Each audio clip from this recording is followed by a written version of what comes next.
ఆంధ్రప్రదేశ్ ముఖ్యమంత్రి జగన్మోహన్ రెడ్డి మీద ఉన్నటువంటి మొత్తం క్రిమినల్ కేసులేంటి, ఎన్ని కేసులు పెండింగ్లో ఉన్నాయి, అవి ఇప్పుడు ఏ దశలో ఉన్నాయి, ఆయన మీద 2011లో సిబిఐ ఈడీ కొన్ని కేసులు నమోదు చేసినటువంటి నేపథ్యంలో ఇప్పటికీ 13 సంవత్సరాలు గడుస్తున్నా ఆ కేసుల్లో విచారణ ఎందుకు త్వరితగతిన సాగడం లేదు అనేటువంటి విషయాన్ని సిబిఐ మాజీ డైరెక్టర్ నాగేశ్వరరావు గారు, ఎం నాగేశ్వరరావు, రిటైర్డ్ ఐపీఎస్, ఈయన ఒక ట్వీట్ ద్వారా క్లుప్తంగా రాయడం జరిగింది. ఆయన ట్వీట్ ఏంటనేది ఒకసారి మనం చూసేటువంటి ప్రయత్నం చేద్దాం. ఈ ట్వీట్ మీద మనతో మాట్లాడడానికి తెలుగుదేశం పార్టీ అధికార ప్రతినిధి డాక్టర్ ఏఎస్ రావు గారు మనతో ఉన్నారు. ఏఎస్ రావు గారితో కూడా మాట్లాడడం. ఏఎస్ రావు గారు నమస్తే అండి. ఏఎస్ రావు గారు, ఎం నాగేశ్వరరావు గారు రిటైర్డ్ ఐపీఎస్, ఈయన సిబిఐకి మాజీ డైరెక్టర్గా కూడా పనిచేశారు. జగన్మోహన్ రెడ్డికి సంబంధించినటువంటి కేసులకు సంబంధించినటువంటి వివరాలన్నీ కూడా ఆయన ఒక ట్వీట్లో ఇప్పుడు పొందుపరచడం జరిగింది. ఇప్పుడు ఈ ట్వీట్ కూడా సర్వత్రా చర్చనీయాంశంగా మారింది. ఈ ట్వీట్ ప్రకారంగా 2019 ఎన్నికల అఫిడవిట్లో సీఎం జగన్ దాఖలు చేసినటువంటి వివరాలని ఆయన పొందుపరచడం జరిగింది.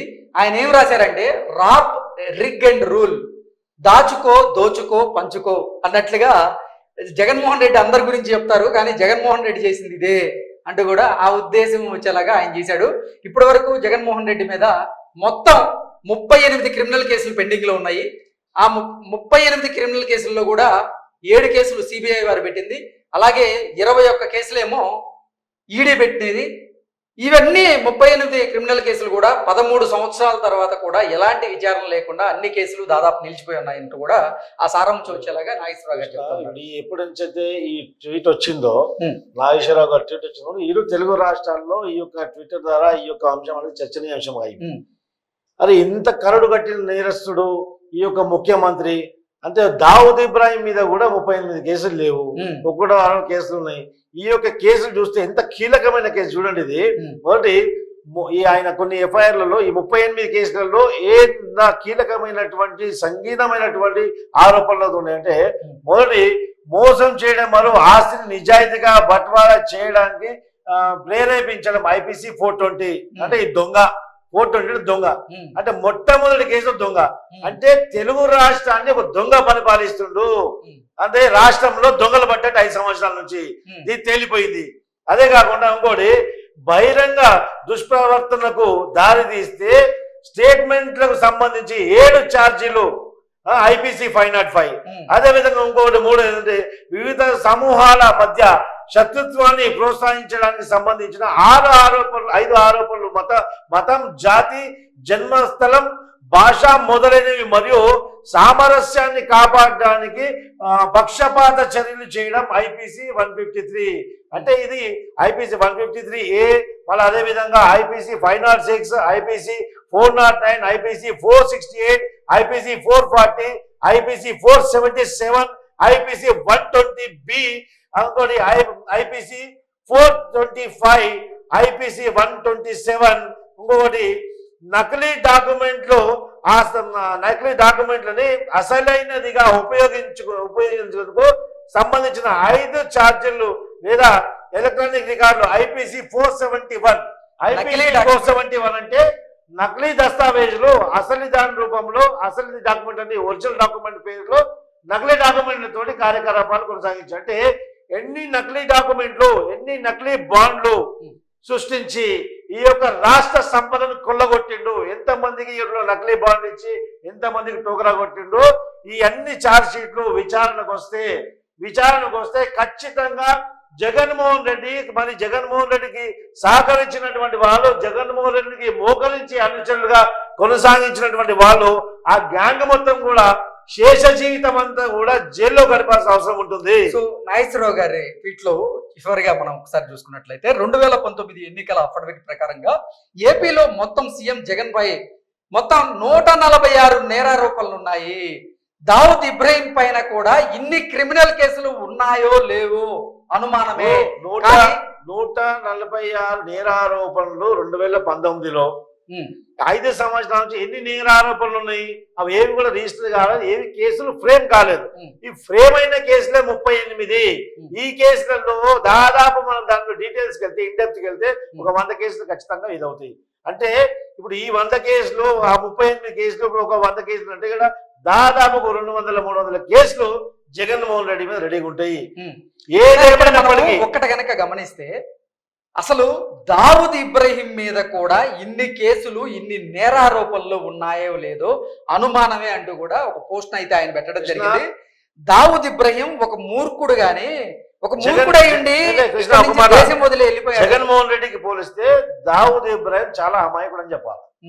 ఎందుకంటే అంటే దావుద్ ఇబ్రాహింకి ఈ భారతదేశంలో ఎన్ని నేరారోపణలు ఎన్ని కేసులు పెండింగ్ ఉంటే రాజకీయంగా అంత ఉన్నత పదవిలో మనం కూర్చోవచ్చు అనేది దావుద్ ఇబ్రహీం గారిని ఉద్దేశించి ఆయన పెట్టింది కూడా ఏంటంటే దావుద్ ఇబ్రహీం ఒక మూర్ఖుడు కాబట్టే దేశం విడిచి వెళ్ళిపోయాడు.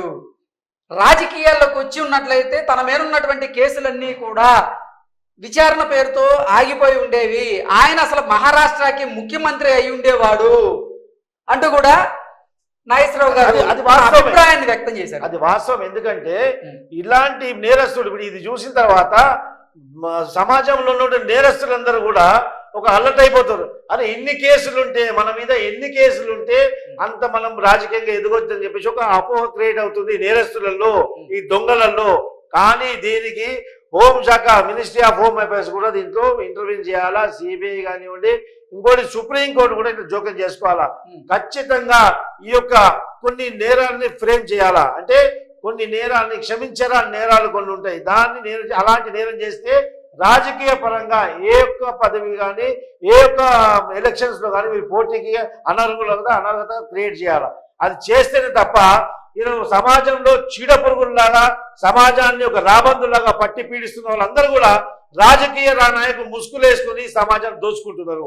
నిజాయితీగా రాజకీయం చేసి ప్రజలకు సేవ చేస్తామని తెలుగుదేశం పార్టీ లాంటి పార్టీ ఉన్నటువంటి మన నాయకులు ఈ యొక్క నాయకులని ఈ యొక్క దొంగలను తట్టుకోలేక రాజకీయంగా ఎదగలేక ఈ యొక్క నేరస్తులని ఈ యొక్క దుర్మార్గులని అడ్డుకోలేక ఎంతో మంది హతమార్చడం జరిగింది ఈ రోజు తెలుగు రాష్ట్రాలలో. ఈ విషయం అన్ని తెలుగు రాష్ట్ర ప్రజలందరూ కూడా గమనించాలా.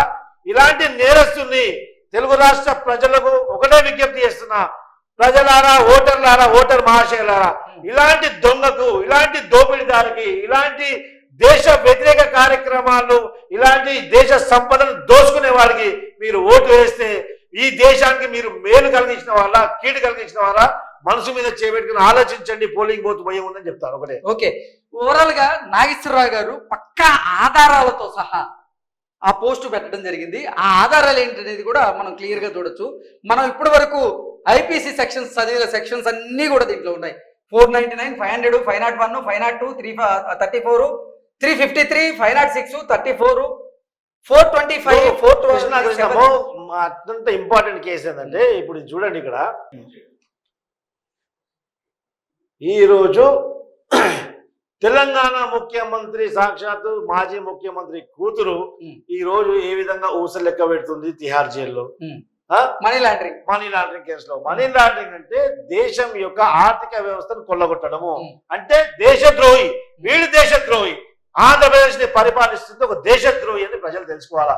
ఈ మనీ లాండరింగ్ కేసు వీడి పైన ఇంకా పెండింగ్ ఉండగా ఒక రాజ్యాంగబద్ధమైనటువంటి ముఖ్యమంత్రి పదవిలో ఈ రాష్ట్రాన్ని పరిపాలించడానికి మనం వదిలిపెట్టినామంటే ఈ రాష్ట్రాన్ని దోచుకోవడానికి మనమే వాడికి లైసెన్స్ ఇచ్చినట్టు. ఇది చూడండి ఏ విధంగా మనీ లాండరింగ్ కేసులు ఉన్నాయి. 4 సెక్షన్స్ ఉన్నాయి మనీ లాండరింగ్ లో. ఈ మనీ లాండరింగ్ అనేటువంటి తీవ్రమైనటువంటి కేసు. దీంట్లో ఖచ్చితంగా జగన్మోహన్ రెడ్డి తిహార్కి వెళ్తాడు. కేంద్ర ప్రభుత్వం కూడా జోక్యం చేసుకోవాలి. ఒకవేళ జగన్మోహన్ రెడ్డి పైన ఇమ్మీడియట్లీ దీని మీద షోకాజ్ నోటీస్ విచారణ మొదలు పెట్టకపోతే ఈ పాపం కేంద్ర ప్రభుత్వం కూడా చుట్టుకుంటుందని చెప్పి ఈ సందర్భంగా అందరూ మనం చేస్తున్నాం. ఓకే.